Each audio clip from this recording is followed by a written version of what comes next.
Qabil dan juga Habil. Di dalam surah Al-Maidah ayat 27 sampai 31, Allah Subhanahu wa taala berfirman, "Watlu 'alaihim naba abnai Adam bil haqq." Bacakan kepada mereka wahai Muhammad tentang kisah dua putra Adam. Idh qarraba qurbanan, ketika keduanya mendekatkan diri kepada Allah. Fatukubbila min ahadihima wa lam yutaqabbal minal akhar, maka salah seorang dari keduanya diterima kurbannya dan yang lainnya ditolak. Qala, maka yang ditolak kurbannya mengancam dan mengatakan, la aqtulannak, saya akan membunuh kamu. Qala, maka yang diterima kurbannya mengatakan, innama yataqabbalullahu minal muttaqin, sesungguhnya kurban yang diterima hanyalah bersumber dari hamba-hamba Allah yang bertakwa. Ma'asyiral muslimin yang dimuliakan Allah Subhanahu wa taala, kisah Qabil dan Habil ini bermula ketika Allah Subhanahu wa taala memberikan keturunan kepada Adam alaihi salatu wassalam. Ibnu Katsir rahimahullahu taala menyebutkan bahwa Adam ini diberikan keturunan 40 dari seluruh putra-putrinya. Setiap Hawa melahirkan selalu kembar, laki-laki dan perempuan, sehingga Hawa melahirkan sampai 20 kali. Setelah kemudian putra-putra Adam tumbuh menjadi besar, dan yang paling besar adalah Qabil dan juga Habil, maka turunlah syariat Allah Subhanahu wa taala untuk Adam alaihi salatu wassalam menikahkan keduanya dengan cara silang. Artinya kembaran Habil menikah dengan Qabil, dan kembaran Qabil menikah dengan Habil. Begitulah syariat di zaman itu, karena memang belum banyak manusia. Tapi syariat ini tentu tidak berlaku pada agama Islam. Akan tetapi di sinilah syaitan datang kepada Qabil dan mengatakan, ya Qabil, tidakkah kau lihat bahwa saudari Habil itu jelek, tidak cantik, sementara saudarimu, saudari kembarmu itu sangat cantik. Jangan mau kau menikah dengan saudarinya Habil. Di sinilah permulaan syaitan menanamkan sifat hasad kepada Qabil. Dan kita tahu bahwa hasad adalah penyakit yang pertama kali Allah maksiati di langit dengan hasadnya iblis kepada Adam. Maka dia juga penyakit yang pertama kali ditanamkan di bumi, hasadnya Qabil kepada Habil. Dan hasad itu penyakit yang bahaya karena akan menghancurkan. Berapa banyak yayasan-yayasan yang hancur gara-gara ada orang hasad di dalamnya. Berapa banyak pendidikan-pendidikan jadi hancur gara-gara orang yang hasad di dalamnya. Berapa banyak organisasi jadi hancur, yang korban kalau pendidikan tentu wali muridnya. Karena terkadang ada orang-orang yang merasa bisa, merasa benar sendiri, kemudian menyingkirkan yang lainnya karena hasad. Akhirnya yang jadi korban bukan pengurus, tetapi anak-anak didik yang sekolah di situ.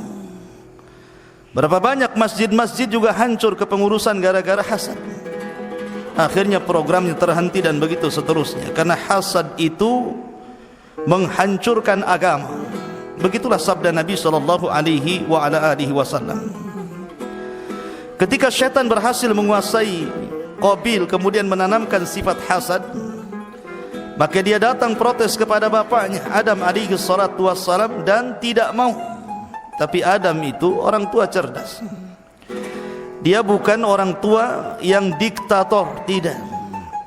Akhirnya dia berdoa kepada Allah Azza wa Jalla, meminta agar Allah mencarikan jalan keluarnya akan putra-putranya ini. Maka turunlah wahyu kepada Adam agar kedua putranya ini mendekatkan diri kepada Allah dengan cara kurban. Lah, Habil ini adalah sahibul masyiyah, memang suka ternak. dan yang diternak adalah kambing. Sementara Qabil ini sahibuz zar'i, suka menanam buah-buahan. Lah Habil ini memang terwarisi sifat Adam. Makanya ketika nanti kisahnya Habil meninggal dunia, Adam ini sedih.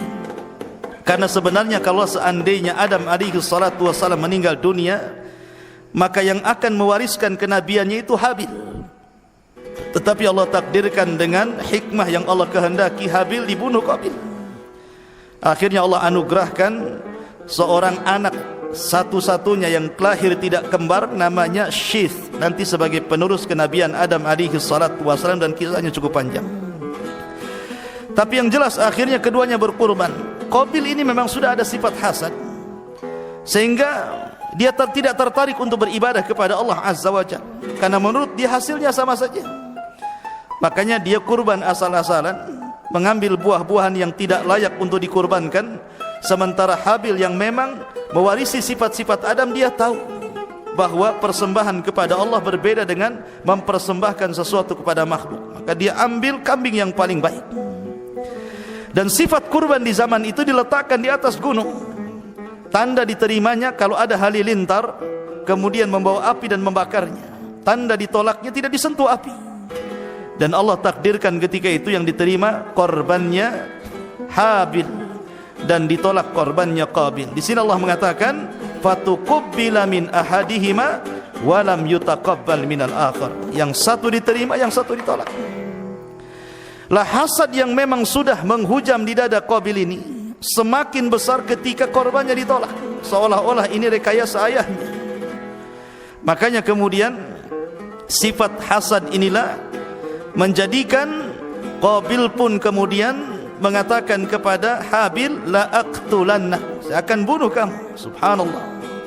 Tidak terbesit pada anak-anak Adam untuk membunuh seseorang kecuali pada hati si Qabil. Sekali lagi karena akarnya dari hasad tadi.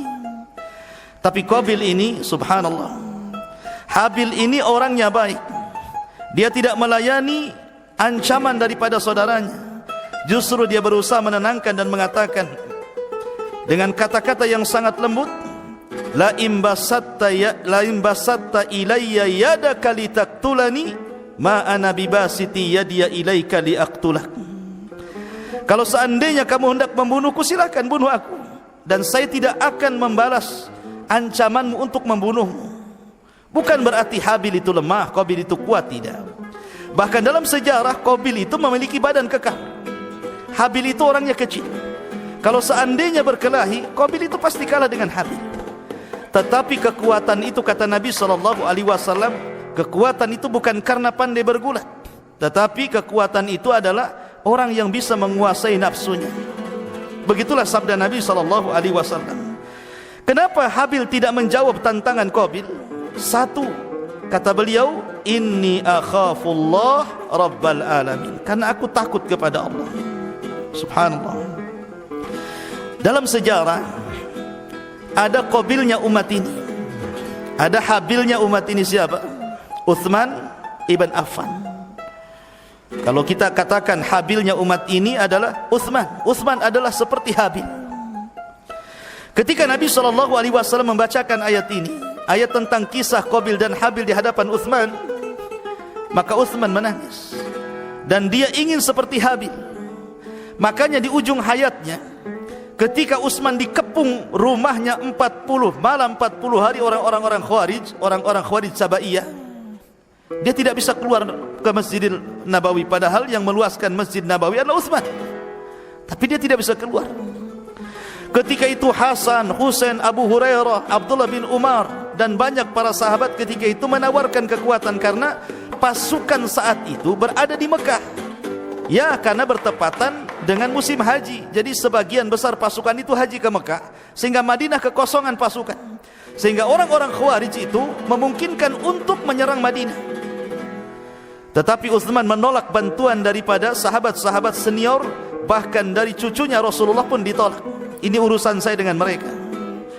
Ketika betul-betul kemudian rumah Uthman itu dikepung, maka terjadilah apa yang terjadi. Uthman pun dibunuh madluman dengan cara dizalimi, dengan cara sadis sekali. sadis secara pembunuhan Utsman bin Affan radhiyallahu anhu. Dan Utsman tidak melawan. Utsman hanya mengatakan di akhir hayatnya sebelum meninggalnya, wa sayakfikahumullah, cukuplah Allah yang akan menyelesaikan mereka. Utsman tidak membalas apa yang mereka lakukan. Padahal kalau seandainya Utsman mau, dia bisa saja meminta pasukan untuk menyerbu orang-orang Khawarij. Tapi Utsman tidak, karena dia teringat sabda Nabi SAW ketika Utsman masuk ke dalam kebun, kemudian diizinkan oleh Rasulullah, kemudian Rasul mengatakan, ya Utsman, engkau akan masuk surga tetapi dengan musibah yang akan kau alami. Begitulah Nabi SAW memberi kabar gembira kepada Utsman bahwa dia akan meninggal karena sebuah musibah. Dan betul dia dibunuh orang Khawarij dan dia tidak melawan. Makanya ulama mengatakan habilnya umat ini adalah Utsman bin Affan radhiyallahu anhu, karena dia meniru Rasulullah. Dalam Musnad Imam Ahmad, Rasul itu pernah tidur kailulah di bawah pohon. Datang orang Yahudi bawa pedang. Tiba-tiba kemudian mengacungkan pedang di leher Rasul dan mengatakan, man yamna'uka minni ya Muhammad, siapa yang bisa mencegah pedangku ini wahai Muhammad. Tapi Nabi SAW terbangun terperanjat, di depannya ada pedang. Dia hanya mengatakan, Allahu yamna'uk, Allah yang akan mencegahmu. Ketika dia mendengar kalimat Allah, bergetarlah orang Yahudi, disambarnya pedangnya oleh Rasulullah. Kemudian Rasul membalik pedang itu dan mengatakan, Al-an man yamna'uka minni ya Yahud, sekarang siapa yang bisa mencegah pedangku ini wahai Yahud? Yahudi akan mengatakan Allah, mustahil. Orang Yahudi hanya mengatakan, hilmuka ya Muhammad, kasih sayangmu yang akan mencegahnya. Maka Rasul memaafkan kemudian membiarkan. Kalau Rasul ingin membunuh, bisa saja dibunuh. Tapi Nabi SAW mengajarkan tidak seperti itu. Siapapun yang berbuat zalim kepada kita, jangan dibalas dengan kezaliman yang sama. Apa alasannya? Di sini nanti alasannya. Kemudian Allah Subhanahu wa taala mengatakan, inni uridu an tabu'a bi itsmi wa itsmika fatakuna min ashabin nar wa dzalika jazaa'ul zalim. Kenapa Habil tidak melawan? Habil hanya mengatakan, sesungguhnya aku hendak menggabungkan dosaku dan dosamu. Kalau kau bunuh aku, maka seluruh dosaku akan kuberikan kepadamu, dan engkau akan menjadi penduduk neraka, dan itulah balasan orang-orang zalim. Jadi kalau seandainya orang itu dizalimi di dunia, kemudian tidak dibalas dengan kezaliman yang sama, maka dosa kita diberikan kepada orang yang menzalimi kita, dan kelak dia akan menjadi penduduk neraka. Seperti kisah Abdullah bin Mas'ud. Abdullah bin Mas'ud suatu ketika hendak memukul budaknya. Rasul lewat di situ. Jadi saking marahnya Abdullah bin Mas'ud kepada budaknya ini, mau memukul. Rasul lewat. Tiba-tiba ada Rasul, malu dia.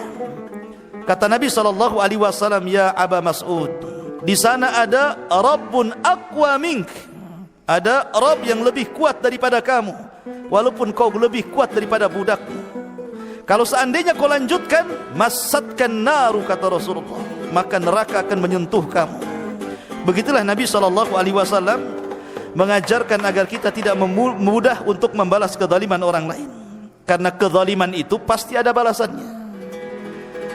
Al-Imam Az-Zahabi rahimahullahu ta'ala menyebutkan di dalam kitab Al-Kabair tentang kisah seorang yang zalim yang mengambil ikan seorang nelayan.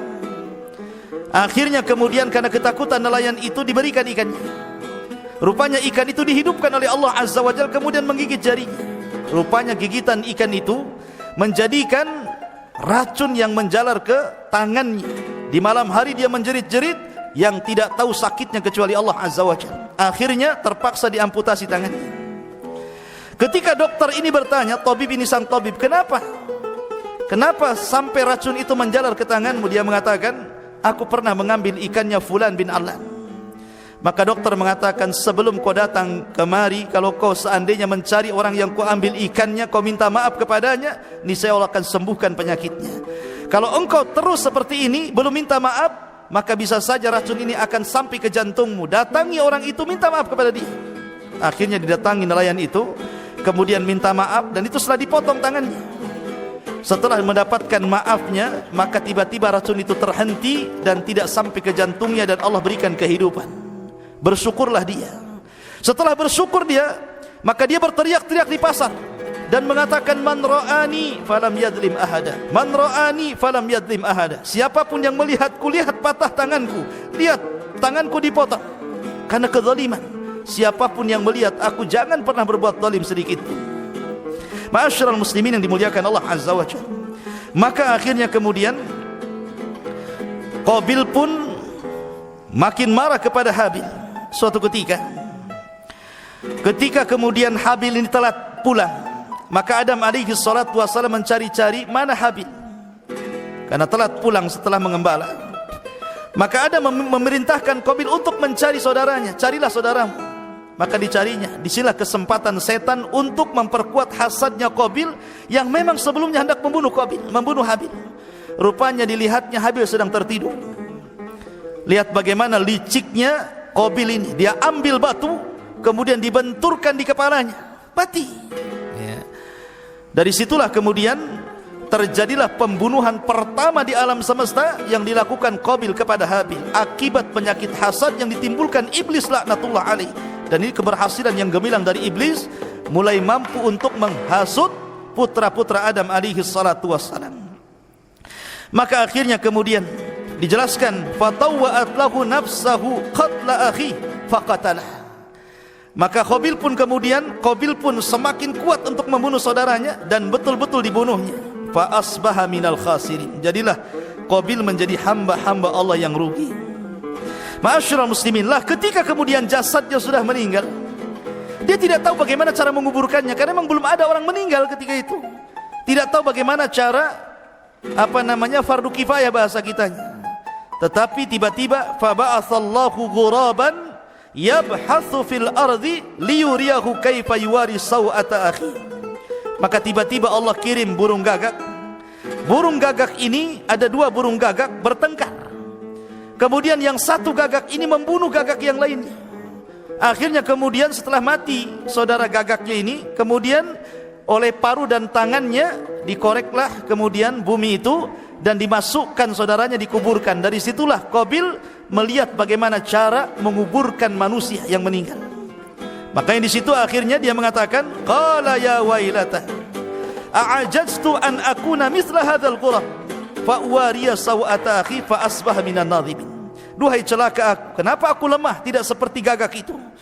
Coba kalau seandainya aku memiliki pengetahuan seperti gagak itu, sudah kukuburkan. Akhirnya kemudian dia pun termasuk orang-orang yang menyesal. Bukan karena tobat menyesal, tidak. Hanya karena tidak tahu bagaimana memperlakukan jenazah. Maka setelah kemudian Qabil ini pulang dan tidak bersama Habil, tentu Adam alaihi salatu wassalam yang sudah mengetahui hasad Qabil kepada Habil sudah curiga. Ketika betul-betul kemudian mengetahui bahwa Qabil ini membunuh Habil, maka sedihlah Adam alaihi salatu wassalam, menangis terus. Bahkan ibundanya Hawa alaihi salam juga sama. Lah ketika itu kemudian Qabil pun membawa saudarinya kemudian kabur dari atas perbukitan, kemudian mereka tinggal di lembah. Maka disinilah Allah subhanahu wa ta'ala pisahkan dua kelompok. Yang satu kelompok di atas al-haq, pengikut Adam alaihi salatu wassalam, dan satu kelompok pengikut Qabil yang merupakan antek daripada iblis, laknatullah, hidup di bawah, hidup di lembah. Ma'asyiral muslimin yang dimuliakan Allah Azza wa Jalla. Dari sinilah Nabi sallallahu alaihi wasallam mengingatkan kita dalam sebuah hadis Nabi sallallahu alaihi wasallam, la taqtulu nafsun zulman illa kana ala ibni adam al-awwal kiflun min damiha li'annahu kana awwal man sanna al-qatla. Rawahul jamaah. Janganlah kalian membunuh jiwa dengan cara yang zalim, karena orang yang pertama kali membunuh adalah anak Adam yang pertama, Qabil. Maka seluruh dosa pembunuhan setelahnya sampai kiamat akan ditanggung oleh Qabil. Disinilah Rasul sallallahu alaihi wasallam bersabda, man sanna sunnatan sayyi'atan falahu wizruha wa wizru man amila ba'dahu la yanqusu min auzarihim syai'a. Barang siapa yang mencontohkan contoh yang buruk diikuti orang, maka dia akan mendapatkan dosa dan dosa orang yang mengikutinya tanpa mengurangi dosa mereka sedikit pun. Dan inilah contoh yang tidak baik. Oleh karena itulah maka kisah ini mengajarkan kepada kita bahwa syaitan berhasil menguasai permusuhan ini. Tetapi ingat bahwa setan itu juga kaidahum dhaifah, tipu dayanya lemah. Bisa kita lawan dengan iman, bisa kita lawan dengan takwa, bisa kita lawan dengan ibadah. Bahkan sekuat-kuatnya setan bisa kalah dengan membaca basmalah. Dalam sebuah hadis, barang siapa yang menutup pintu membaca basmalah, maka setan tidak mungkin membukanya. Ma'asyiral muslimin yang dimuliakan Allah Azza wa Jalla, inilah kisah singkat daripada Qabil dan Habil. Subhanakallah bihamdika, asyhadu an la ilaha illa anta astaghfiruka wa atubu ilaik. Allahu ta'ala alam. Assalamualaikum warahmatullahi wabarakatuh.